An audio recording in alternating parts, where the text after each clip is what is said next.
tous et bienvenue dans cette nouvelle vidéo. Aujourd'hui, je vous retrouve pour les énergies de la nouvelle lune du 22 mai, comme promis. Alors, pour gagner un petit peu de temps, j'ai déjà tiré les cartes. Donc là, on va vraiment se concentrer sur les énergies de cette nouvelle lune. Qu'est-ce qu'elle nous apporte, qu'est-ce qu'elle nous apprend et qu'est-ce qu'elle nous challenge. Et bien sûr, les conseils des guides. Donc, on y va tout de suite pour cette énergie-là. Ouh là là! Libération, purification pour ancrer du durable. Alors, je m'explique. On a l'énergie de la papesse. C'est comme si cette nouvelle lune allait être présidée un petit peu par le côté très spirituel, très intuitif, presque secret au niveau énergétique. S'il y a des choses secrètes, des choses encore non révélées, des projets non avoués, non révélés, voilà, il y a des choses comme ça qui peuvent commencer à prendre matière. Ça peut concerner également les gens qui sont en cours d'apprentissage, soit un apprentissage spirituel ou un apprentissage en lien avec le développement personnel ou même un apprentissage dans le cadre d'une nouvelle formation professionnelle ou peu importe. En tout cas, quelque chose qui vous met en joie, c'est votre choix, c'est pas quelque chose qui vous est imposé.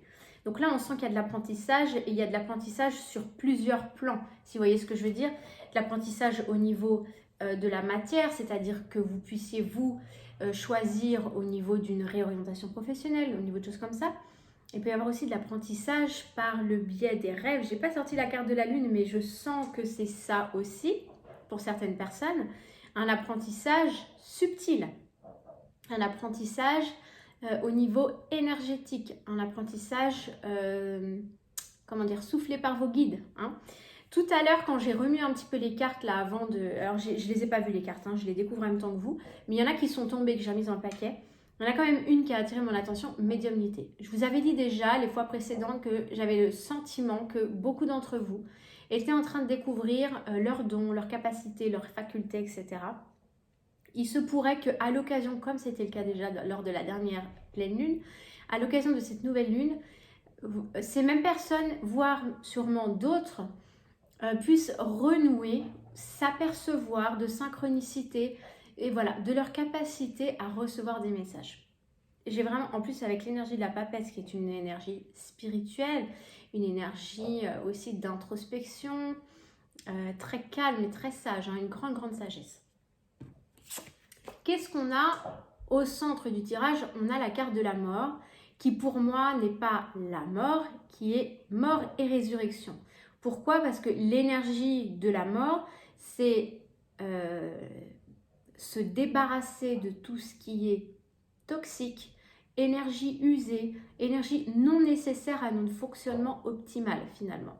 C'est ça, et c'est l'idée que après je sème pour quelque chose de plus élévateur. D'accord? Alors oui, on peut dire renaître de ses cendres aussi. Mais voilà, l'idée c'est je fais place nette pour semer autre chose autrement. C'est vraiment ça l'idée. Hein. Ça implique, comme je l'ai déjà dit lors des même de cette semaine, hein, le tirage de la semaine, là, des énergies de la semaine, on avait également du nettoyage. Hein, on avait la carte 13, je crois que j'en ai parlé d'ailleurs dans le tirage, comme quoi ça me faisait penser à la carte de mort et résurrection. Là, c'est central dans le tirage, donc ça va être encore une nouvelle lune au niveau purification énergétique et libération karmique très puissante. Il va y avoir des libérations qui vont s'effectuer et on me montre même, on me parle même de purification, nettoyage au niveau du chakra de la gorge.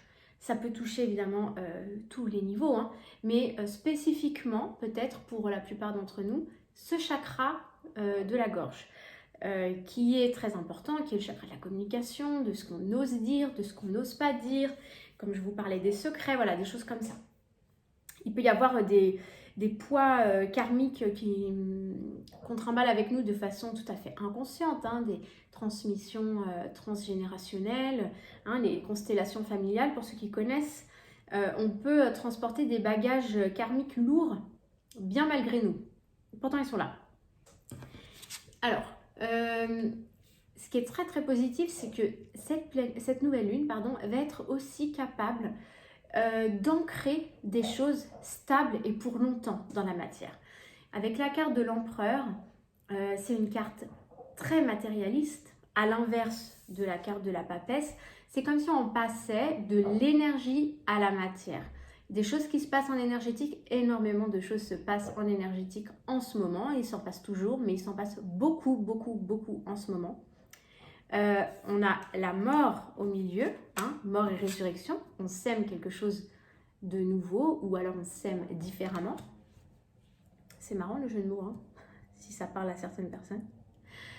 Et on a l'empereur qui représente à la fois le masculin sacré, mais aussi le côté matériel, le côté abondance financière, abondance voilà, matérielle, professionnelle. Il y a quand même des choses extrêmement ancrées et positives et stables et dans le long terme. La carte de l'empereur, c'est quelque chose de très affirmé, de très appuyé, d'extrêmement stable et durable. On sent finalement que cette nouvelle lune, elle nous permet, c'est ce qu'on me dit là, c'est changement de paradigme. C'est on va changer quelque chose depuis l'énergétique, hein, la carte de la papesse c'est l'énergie.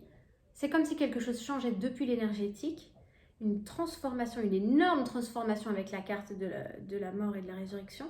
Et l'empereur qui vient s'ancrer dans la matière, ça peut être vraiment un tournant très, vraiment décisif en fait dans nos existences.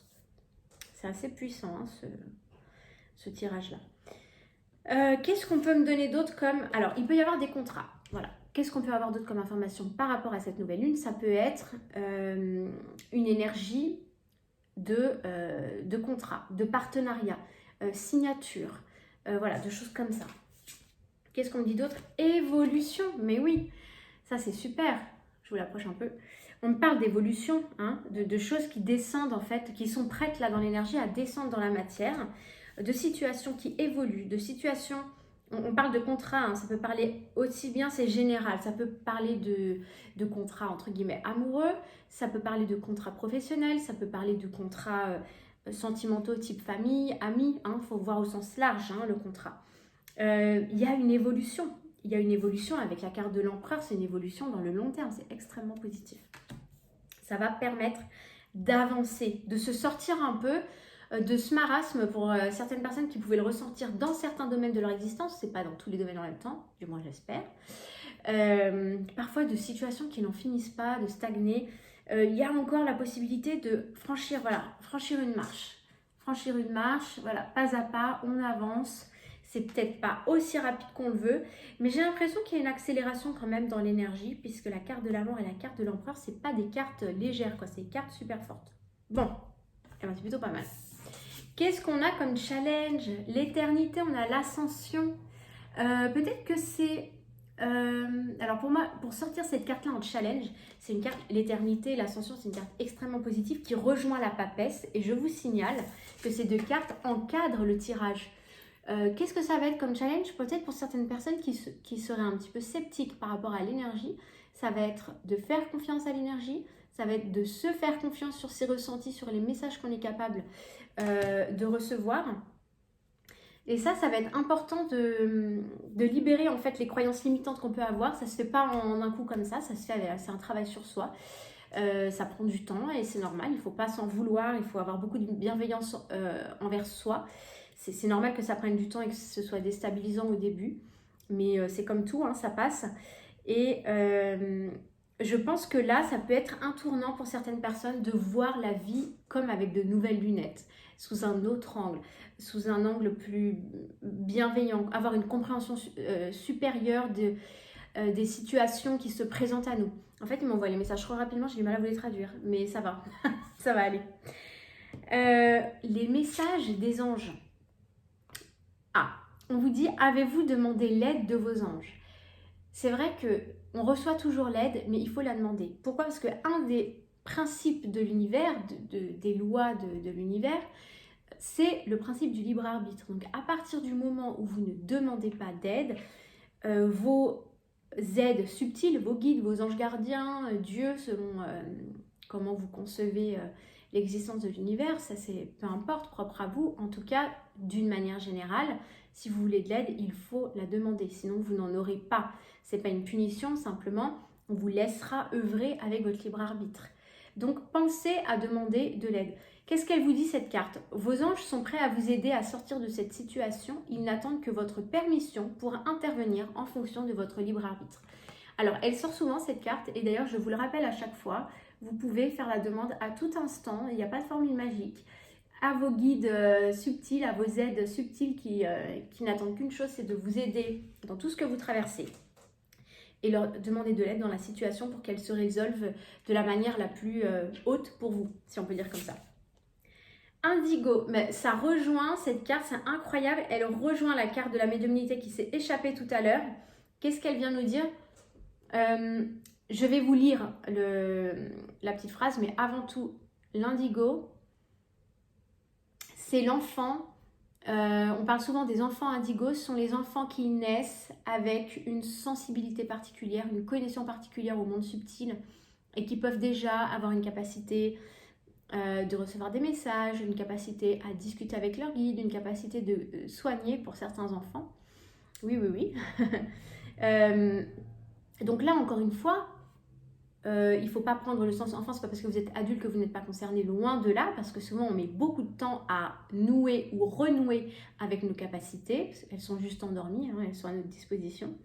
Donc encore une fois, ça vient nous confirmer ce que je vous disais tout à l'heure par rapport à la médiumnité, que pour certaines personnes peuvent se révéler des capacités, des dons, une ouverture, une curiosité soudaine pour tout ce qui est subtil en fait. La personne pour qui vous demandez de l'aide est un indigo, c'est-à-dire un hypersensible né pour montrer le chemin. L'idée de l'indigo aussi, c'est que c'est un artisan de lumière et qu'il est là pour rendre service à la Terre et aider les autres à avancer. Hein, voilà, hop, je vous la montre, cette carte, elle est magnifique. Voilà pour l'indigo. Alors, j'ai bien envie de vous donner, je ne sais pas pourquoi, mais une dernière carte. Ah, il n'y a pas de hasard, hein. Celle-ci aussi, elle s'était échappée. Ce sont les fées. Donc, même chose, hein.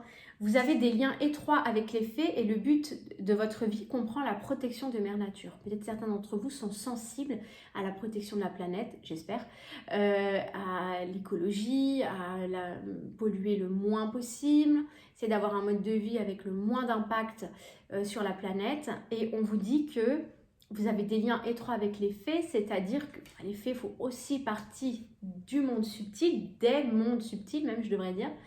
Et elles peuvent être même des guides pour vous, vous transmettre des messages. Si vous êtes proche de la nature, vous êtes proche des fées.